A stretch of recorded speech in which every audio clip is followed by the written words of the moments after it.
In this video, we will be resetting the maintenance required light in this 2003 Toyota Camry. We want to begin by first turning the key to the on position, but not so it starts the vehicle.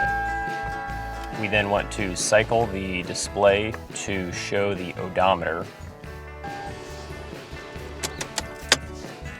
We then want to hold that odometer selection or tripometer reset button.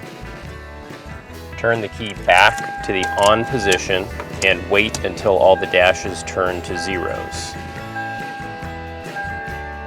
We can then release that reset button, turn our vehicle back to the off position, and then we can start the vehicle and see if this has worked. And everything looks good.